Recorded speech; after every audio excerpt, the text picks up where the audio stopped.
I don't like to see that the Shirillas are not remorseful and that they just can't say they're sorry. We're continuing our coverage of this newly released documentary about the case of Mackenzie Shirilla by speaking to the sister of one of her victims. I want her thoughts on this documentary, what Mackenzie said, what she observed firsthand of this murderer, and how she and the families are doing, and also, and this sometimes gets lost in all of the legal cases, what was Dominic Russo really like? Welcome to Sidebar, presented by Law&Crime. I'm Jesse Weber. We're talking about Dominic's girlfriend, Mackenzie Shirilla, crashed that car into a wall at 100 miles per hour, killing them both. And we're doing it in a special way today. We are bringing on the sister of one of the victims, Christine Russo, sister to 20-year-old Dominic Russo, because Dominic was in a Toyota Camry with his friend, 19-year-old Davion Flanagan, when the driver of that car, Dominic's girlfriend, Mackenzie Shirilla, crashed the car into a wall at 100 miles per hour, killing them both. This was back on July 31st, 2022. Authorities said she did this intentionally, on purpose. They cited a tumultuous relationship with Dominic. They looked at the car data. They highlighted her odd behavior after the incident, in which it appeared she showed no remorse. And Mackenzie Shirilla, she went to trial. She opted for a bench trial instead of a jury trial, meaning again that a judge heard and saw the arguments and the evidence. And in the end, that decision, it ended with her being found guilty. She was found guilty of all 12 counts: murder, felonious assault, aggravated vehicular homicide, drug possession, possessing criminal tools, and she was sentenced to 2 life terms in prison, served at the same time, with the possibility of parole after 15 years. Now, something I gotta mention before I go any further: everything about this case, everything you need to know, the case files on this case, okay? If you want a deeper dive on it, if you want to read the filings, see the evidence, it's up right now on the Law&Crime Plus app under the case files. We built a case file for Mackenzie Shirilla. You can check it all out there. Okay. And by the way, we did a whole Sidebar episode on this as well yesterday, because there is this new Netflix documentary. It's called The Crash. It premiered. And in it, you actually hear from Mackenzie Shirilla, okay, in prison. And she made certain comments, statements in this documentary that have, it has made the news, like where she said, "I'm not a monster. I'm not saying I'm innocent. I was a driver of a tragedy, but I'm not a murderer." She said that regarding Dominic, we would have probably been married by now. We argued, we got back together, we broke up, we got back together. It was rocky, but it was good. We were in love. By the way, I'm gonna ask Christine about this. You'll see this interview. And again, how she doesn't remember anything from the night of the crash. I remember turning on the street, and then I'm waking up in the hospital the next day, and my whole life is shattered. Now, I mentioned this yesterday, I'm gonna mention it again. Netflix's fan site, ta-dum, they wrote up an article about the film, and they said this about, big twist at the end. Quote, "It's only after Mackenzie finishes speaking that the filmmakers reveal her attorney has been in the room the entire time. Her demeanor demonstrably shifts as she checks in on how she's coming across. I don't want to force anything and just say too much or sound crazy." This is what she apparently says to her lawyer, before turning back to the camera to say, "I'm big on the no intent. There was no intent whatsoever there. I have excessive amounts of remorse for Dominic, Davion, both of their families. This was not intentional, and I will do everything I can to prove that to the world and the families, and that's it." Now, she and her family have always maintained that it was an accident, that she's innocent, that this was caused due to her alleged POTS condition. It's a medical condition where you can become dizzy or faint. She said that she blacks out. And this was her defense at trial, by the way. The judge rejected it, and no medical expert was able to confirm these findings at trial. And we also discussed yesterday how her parents, who were featured in the documentary, they have taken a lot of heat, a lot of criticism online, particularly from, their reactions to what happened, to her mother's statement in court, to the odd jailhouse calls, and for what her dad said about marijuana use in the documentary, even though he claims his words were twisted, administrative leave from his job. Again, our episode yesterday went all over that. But before we even go into my interview with Christine Russo, there's one thing that we didn't play yesterday in our episode, and it was this, okay? Body cam footage. This is when authorities first start talking to Mackenzie while she's still in the car. Oh my God. Sarge, we're good to try to get her out? Oh, dude, I don't know if we can. There. No, just wait until the squad gets here. You can't keep spinning that. Oh my God. Can you see her breathing? She's breathing. She's breathing. Head's wedged. Let's see if we can get some IDs, guys. 24, go ahead. You look younger. How was the other unit? Copy. Oh yeah, they're all pretty young.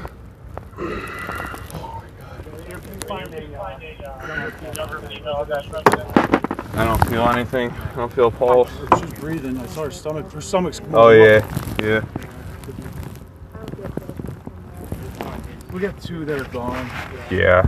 She's moving a little bit. She can move her leg.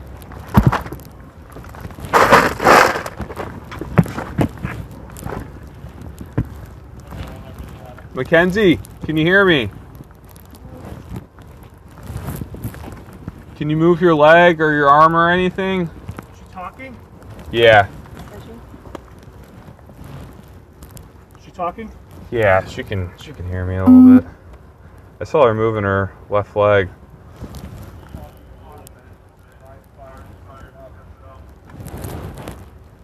Mackenzie, this is the police department. We're gonna get you out of here, okay? We got the fire department on the way. All right, thanks. You're stuck in here pretty good. And then talking to her in the ambulance, where she appears to answer a couple of questions and then stops answering. Okay. Do you remember, what were the names of the people that were in the car?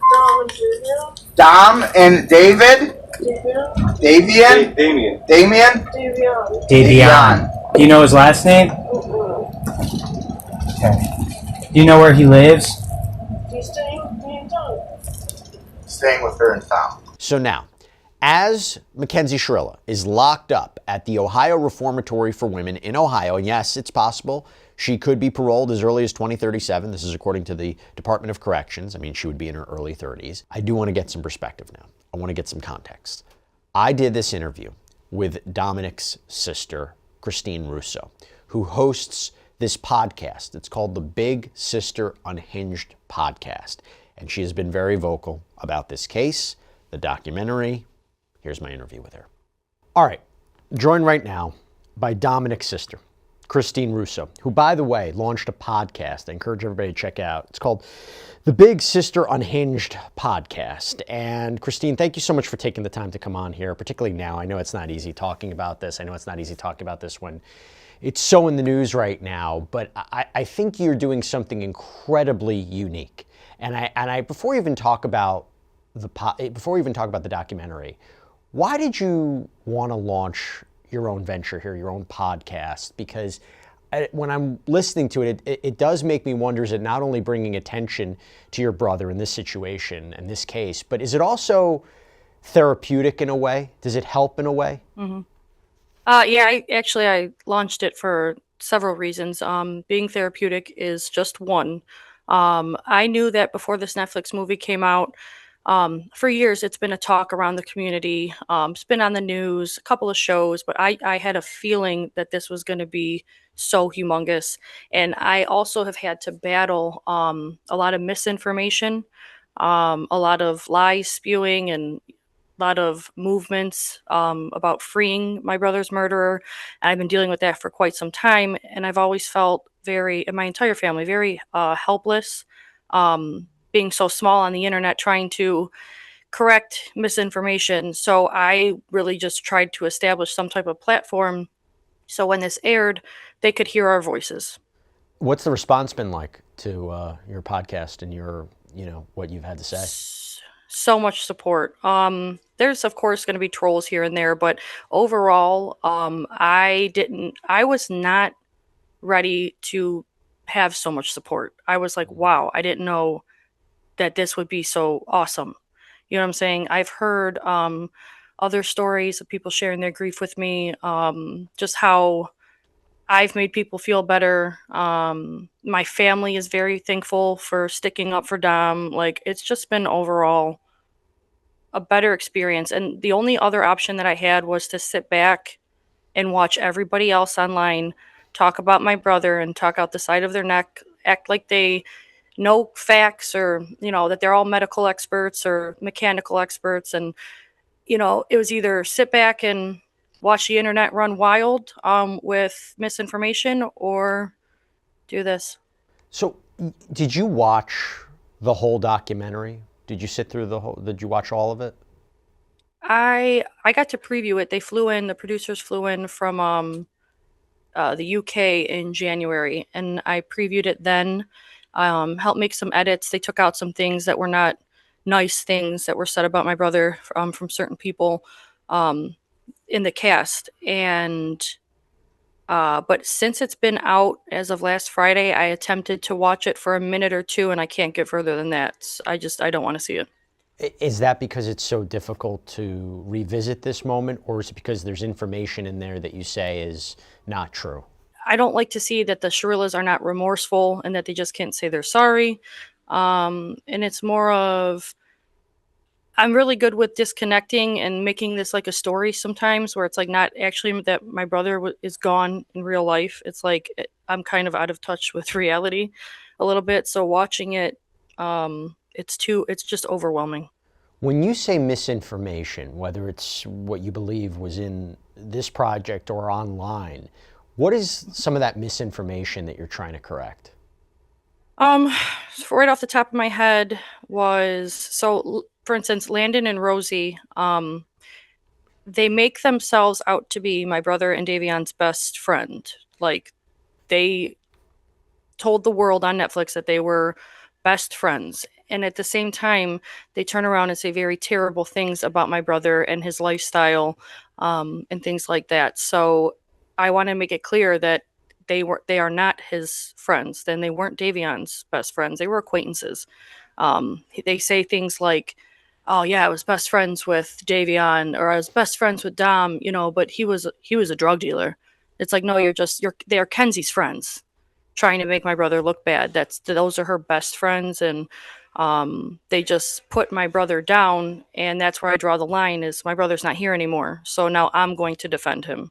So I just want to let the world know that they are liars. What about misinformation regarding the actual episode, the actual crash? You said everybody acts like they're mechanical experts. Have you been trying to battle people who say that this was not what the judge found it to be? It's all over the place. So, like, one piece of misinformation or that people, went left with was, let's say the 253. Did you see the movie? I didn't see Did the you whole watch thing. it? So I didn't see the Okay. whole thing, but parts of it, yeah. One of the pieces of it is Dominic texted my dad at 2:53 in the morning, "I love you." Everybody was like, "Oh, that was suggestive that he knew this was going to happen or that he had something to do with it." Completely left. I want everybody to know that my father texts all of his 7 children, "I love yous," all the time randomly, and that's something that we do back. So it wasn't that was Dominic knew this was going to happen, or it was some type of piece of evidence. That it was just, and it's not uncommon. We do it all the time. So stuff like that. Trying to think of like, there's things that the world doesn't know, like why we know she's guilty. So when the crash first happened, I thought it was an accident for a while. So did my dad, so did my sister. Now, granted, there's 7 siblings, so we were divided as to what if it was an accident or not. And then some siblings knew other stuff. So Mackenzie's mom, so Natalie, actually, a couple of us thought it was an accident. Didn't want to believe it was murder right after the crash. Natalie Shirilla actually told us for it was like 3 or 4 days. She was telling me, my father, and my sister that Mackenzie was unconscious and had not woken up. So we're sitting there praying for her, crying. I mean, I was just as upset for her that I had lost my brother at that second. Okay. So for 3, 4 days, as we're praying that she wakes up from this coma or, being unconscious, and she's going on and on about how she's going to tell Mackenzie Dom's gone and, praying that she wakes up. And come to find out, just a few hours after she killed my brother and Davion, she's in the hospital bed videoing herself making TikToks. And her mother sat there next to her trying to get modeling gigs all over Instagram within hours after killing 2 people. So things like that. And it's like, why would you lie That's how to you us found and say out? You saw the social media post, and that's how you found out? Yes, my cousin started telling us. I have a very large family, so with screenshots, and I'm like, something's not adding up. So then it's like, why as soon as after the crash, they started corroborating their story and lying. And I was like, why would she lie about this? Why won't she let her talk, or why would she say she wasn't awake? And now it makes sense now. Even when the police came to her just to give her back her phone, she looked at the police officer, she looked at her mom, she said to her, "Can I just tell them that I had a seizure?" So immediately it was storytelling. So What did you think about the way her parents were portrayed, or what they said in the documentary? that is 100% them in real life. I've been with them. They were at my house after the crash. Like, I sat with them through the entire trial. That is how they are in real life. The dad has been very aggressive towards me, and in hearings and things like that, and he shouts out certain things when it's not appropriate. Like, no, they don't care about us grieving families. It's like there's no remorse or no guiltiness, or like, I mean, I don't know. I would feel if my children, knock on wood, God forbid, hurt two other people like that, if it was an accident, like they say, I would be sending them flowers and baskets of fruit every week, or like letters. I still wait for letters in the mail sometimes with an apology or something, and it never happened. It's like they don't care. So that is in from the documentary. That's really how they are in real life. When was the last time you had contact with them? As soon as she was arrested, so November 4th, 2022 was the last time. As soon as she was arrested, never heard from them again.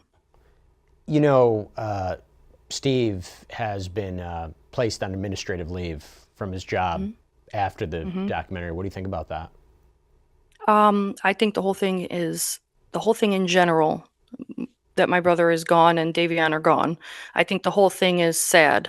So when I first heard, I felt absolutely terrible. Life shouldn't be like this. Dom and Davion should be here. She belongs in prison. But to me, it's like, I wish she wasn't born that way. I don't know if it was nature versus nurture or what happened to her, but to me, it's sad in general. But like at the same time, I don't like to hate. So, and I don't like to.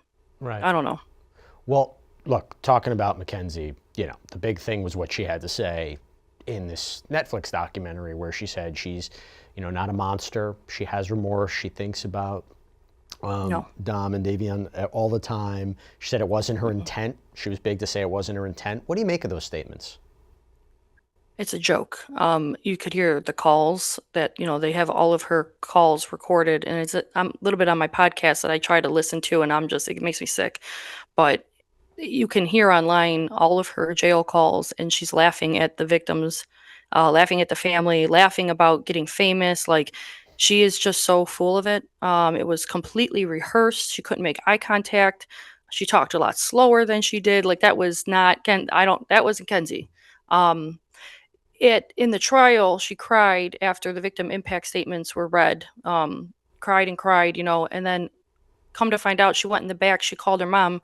The calls were pulled, and she's sitting there making fun of us for reading the victim impact statements. Like, she's making fun of Davion's mom, laughing that why would she tell me to repent? Ha ha ha. And it's like, there is something very wrong with that person.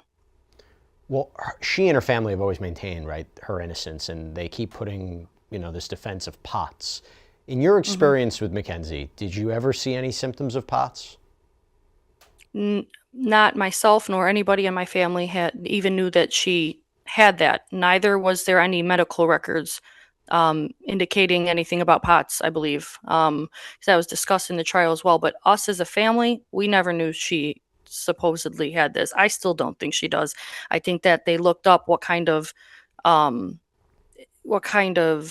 ailment or something you can have to say that you passed out real quick that's not detectable. I don't believe she has that. And I'm not a medical expert, but the way that it's infuriating, the way the street is that it happened on, it's a big, windy, like it's a long, windy road, right? And in order to maintain your car on the street, you have to maintain full control of your vehicle. You have to be driving with two hands at 40 miles an hour. I've done it. I've went through this just to see.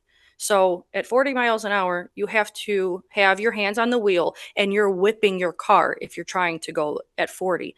100 miles an hour, she would have been left, right, sideways. Like if she really did pass out and stuck her foot down on the gas, she wouldn't have made it to the end of the building to smack a building. She would have been off in a ditch on the left or the right. Or Dom or Davion would have grabbed at the wheel. Like it's just it's bull is what it is. It's just not accurate. I don't know if you saw this, but I did an interview last night on my other show, my News Nation show, Jesse Weber Live. That was 2 nights ago. And in this interview, I spoke with Kat Crowder, who actually was locked up with Mackenzie. She said she didn't observe any symptoms of POTS, basically characterized her as a mean girl in prison, basically said she never saw her show remorse, that there was almost this, I don't know if the word is like giddy, but like she was, you know, very like, not happy, but like kind of pleasant in the way, like she was, you know, kind of smiling and happy and jovial. When you hear things like that, how do you interpret it? What do you think? Because it's kind of matching up to your description of, you know, you believe she doesn't show remorse, and this idea of the image she's putting forward in the documentary is not accurate. When you hear that from somebody who was locked up with her, what are your thoughts? I'm gonna try not to get sad, but so I try not to cry and get upset, especially in these interviews, but I had one with Jumpsuit Pablo. It was like a week ago, and like the only time that I got upset, I went to say he had told me in the calls that like she just doesn't show any remorse, and my thought was, oh my God, she doesn't care about my brother at all. She doesn't feel bad. She doesn't think about him, and to me, it's like he died. Like she didn't even love him. You know what I'm saying? He died for no reason, and that really just that pulls my heart out. Like that she just doesn't care. You know what I'm saying? Like there's no Yeah. anymore since she was tried and convicted and sentenced. It's never in all her calls or her actions. I haven't gotten a letter of I missed like nothing. You would have thought that she missed you know, but he's not talked about that she doesn't care whatsoever. So that really it makes me feel like he died for no reason. What did you observe from their relationship? I mean, in the documentary, she says they were very much in love. She was thinking about marrying him. What did you observe of their relationship? No. My sister actually, Nikki, lived next door to him while they were dating for quite some time. And just like any narcissist and abuser, she very much hid that in front of people. And he did share with his very best friends. Like he did share towards the end, just that you know he was breaking up with her. The last year they had been broken up. He was seeing other people on and off. She was seeing other people on and off. It was nothing but toxicity. He was trying to let her go. He was trying to move on. And she had nothing to go for her. No job, no career, no schooling. Like she had Dom, and that was it. And so you know, it's just it was you're staying with me, and or that's it. But to me, as a bigger sister, I'm 13 years older than him. I didn't really see much, but the isolation, she very much isolated him. It was always, you know, we're a very close family. Holidays, he's the godfather of our children, baptisms and every holiday, birthdays, and we're a very close, wonderful family. And once she became involved, it was all about her. Then it was, you know, oh, sorry, I can't make Easter because, you know, I have to go with Kenzie, or hey, I can't come bowling because, you know, Kenzie's not ready, or I can't meet you here today, even though I was supposed to meet you because something came up with Kenzie. It was like everything was about her. It's a textbook narcissist abuser. So. I do want to ask a little bit more about Dom, you know, because sometimes we get in a position where we're focusing so much on the crime, we think so much about the defendant, that we lose sight at times about who was taken away. Can you talk to us about what he was like, what your relationship was like with him? I was 13 years older than him, so when he was born, he was like my baby, you know. changed his diapers, fed him, woke up in the middle of the night with him, like taught him how to walk, had that relationship. And then as he got older, he was like, my best pal. And when I started having my own babies, when I started having my own kids, sorry, You don't have to apologize. You don't have to apologize. he I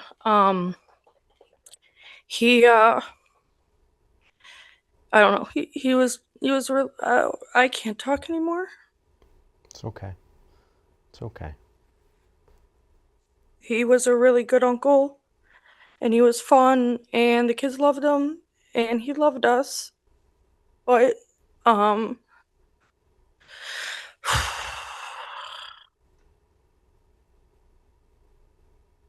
yeah, he was a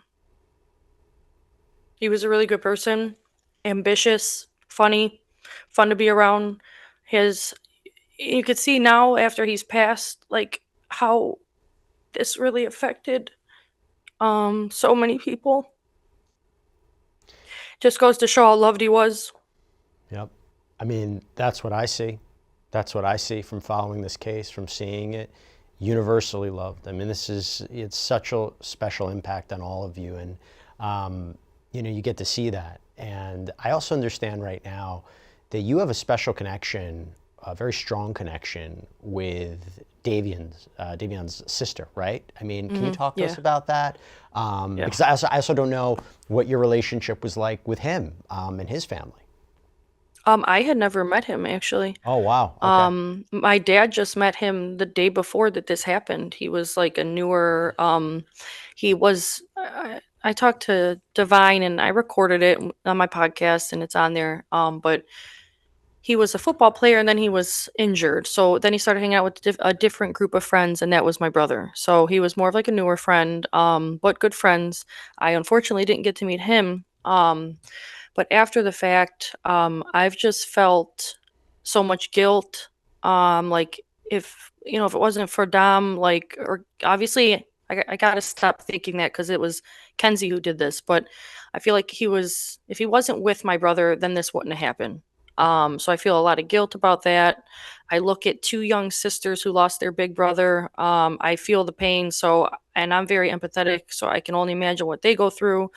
They were brought up in foster care, and they only had each other. So like I couldn't imagine, what they're going through. So sitting and talking with her, just because we're going through the same thing, two different families, but we're going through the exact same thing. So it's nice to sit down, and I don't know, I feel a super strong connection to her. She's amazing. I love her. I do. Scott's a real nice guy. Jamie, Delia, they're just really nice people. And my heart breaks. I mean, that's so great to hear. That's so special. Before I wrap things up, I just want to know how you're doing, Christine, how your family's doing right now as you're trying to navigate, this next chapter with so much attention on this documentary, and people, I'm sure, having a lot of comments and opinions, like you said. Just how are you and your family doing right now? Somebody asked me this the other day too, and I'm like, we don't have a plan. Like at the end of the day, Dom's still gone. So, the hype, I've learned to use the chaos to help me get along with my grief. But like just now, as I broke down in tears, it hits you sometimes and you can't stop it. So it could be randomly, or it could be a song, or I don't know, a feeling, but it hits us all. We're not good. None of us, we're all really, really sad all the time. Like he was a big loss. He was a big part of our life. So we are not doing that great. Well, Christine, let me just say I'm so sorry. I'm really, really so sorry for what you and your family are continuing to go through. This shouldn't have happened. I'm really wishing you the best of luck, and I hope that the Big Sister Unhinged podcast and the support that you're getting will help in some way. And it's so great to hear that you have this close relationship on the other side with the family that's going through the same kind of thing. And, you know, I really appreciate you taking the time to explain how you're doing, your thoughts on what's happening right now, and just to talk a little bit more about your brother. So really appreciate your time, and thank you. Thanks, and I really appreciate you allowing me to express that and, you know, using this platform to get, like I said, my goal is to battle the misinformation and, you know, keep Dom's legacy in a good spot where it should be. So I appreciate it. You got it. You got it. Thank you so much. And that's all we have for you right now here on Sidebar, everybody. Thank you so much for joining us. And as always, please subscribe on YouTube, Apple Podcasts, Spotify, wherever you should get your podcasts. You can also check us out on NBC's Peacock as well. If you want to follow me, X, Instagram, my News Nation show, Jesse Weber Live, 11 p.m. Eastern, Monday through Friday. I'll see you next time, everybody.